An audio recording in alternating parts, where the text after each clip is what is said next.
And now for something completely different. Although, not really.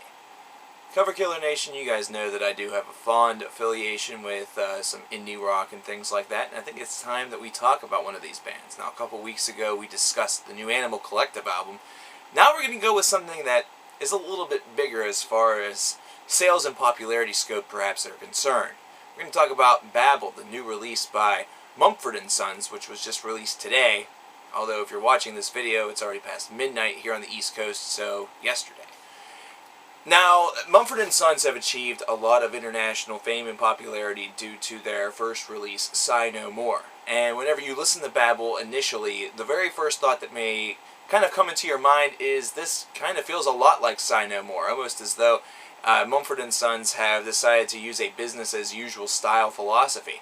And you may also wonder, well, why did it take them 3 years to release something that essentially sounded just like their debut album, only with some minor tweaks here and there? Well, the reason for that is actually kind of simple, and that's because some of this material was already pre-recorded or at least pre-written around the same time as the Sigh No More sessions, and it was something that just was continuously tweaked again and again and again as the time went on. That way they could perfect the sound that they had already kind of mastered. And because of this, some people may look into BABEL and listen to BABEL and not really be, I guess, all of that impressed because they may have expected some sort of musical evolution. Now, for the multitude of people out there that would simply be a-okay with Mumford & Sons sounding this way for a elongated period of the first part of their career, then they are going to be extremely satisfied with that. There's not a lot of bands out there that are able to take a style such as indie folk or folk rock and really kind of steamroll it to popularity. However, Mumford & Sons, among a couple of other bands, have really been able to take the idea of independent music or folk rock, and they have been able to elevate it to the point where I'm really tempted to call indie folk or folk rock the emerging next big thing in the whole rock and roll radio style philosophy. Yeah, it's kind of a weird thing to consider, but whenever you consider songs such as Little Talks from Of Monsters and Men and, you know, bands such as the Lumineers that are coming into some popularity, well, then you can kind of understand my point. There's definitely a real market for this, and it's something that many people are kind of starting to fall in love with, which means that some of that conventional three-chord rock that we heard for most of the 2000s may not so much wane in popularity, but may find their airplay challenged by these folk rock artists. Mumford & Sons, of course, had a couple of major hits, such as The Cave, off of their first album, and of course, here off of their second release, the big single, the big lead-off, is I Will Wait. And this is a song that, once again, simply reminds the listener that you are listening to Mumford & Sons. It's almost like if you forgot the melodies and the hooks and the folk that really infected your earlobes from 2010 all the way in the last year and a better part of this year, really, considering the airplay has never really waned. Well, in case you forgot, here you go. Here's a nice little reminder. Here's another infectious song to really just infect your mind and give you folk rock cancer or something like that. It's basically, like I've been saying throughout the course of this review, business as usual. Now, many people may be dissatisfied or at least a little bit dismayed by this fact, but I actually kind of enjoy the fact. I guess I'm part of that perhaps majority or minority, whatever it may be, that really thought that this is kind of what Mumford & Sons kind of needed to do.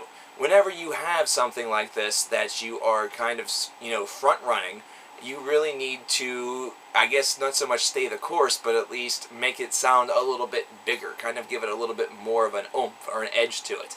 And I feel that Sigh No More definitely had the hooks, it definitely had the songs that were able to propel this to a new level of popularity. But BABEL definitely has a little bit more of the edge, the attitude, you know, kind of the savoir-faire that you really need. And this is kind of Mumford's way of saying, hey, we kind of talked the talk a little bit on our last album, but now we're walking the walk.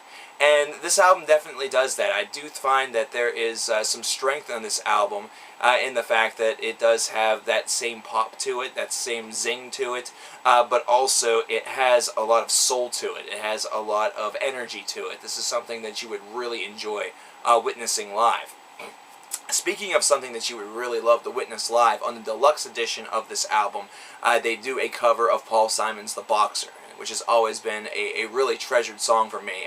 There's been many versions that I have heard, thanks to my job, considering my my manager happens to be an older gentleman that has a huge affinity for classic rock, especially the Beatles and Paul Simon and people of that variety. So they hear this version of The Boxer with Mumford doing it kind of with their unique voice, with Paul Simon also, and really just gave it a new dimension that perhaps has been explored before, but with Mumford exploring it just definitely makes it feel all the more massive, almost like a massive black hole of folk has kind of enveloped you, and you're just transported to this world that is just kind of ethereal in nature. It's very nice. It's something that should be experienced. I definitely encourage getting the deluxe edition of this album for that reason and that reason alone. That's enough. Overall, I'd say that this album definitely has not only kind of impressed me enough to drop a review, as I did not review Sigh No More, and I definitely regret not doing that, but at the same time has convinced me that Mumford is going to be kind of a staying power here within the next couple of years. I know that I oftentimes say that trends kind of stay their course for a couple of years and then they kind of fade into obscurity, but I think that this is kind of a little something different. I think if indie folk really is able to break through even further into the mainstream with these songs and things like that, that it's not really going to be like that three-chord rock where you heard, you know, single after single after single that sounds, you know, the same over and over again, only with perhaps a little bit of a minor difference in chord progression or lyrical theme.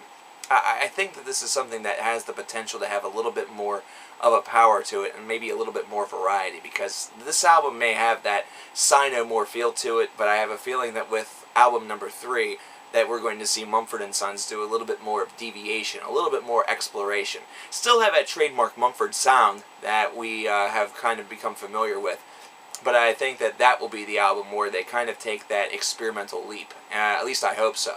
But I think that this album definitely gives the strong statement for the year 2012 for Mumford & Sons. I think that they are aiming to have another hit album, one that is able to really stand on the shoulders of Sigh No More and hold its own. And I definitely think it has that potential.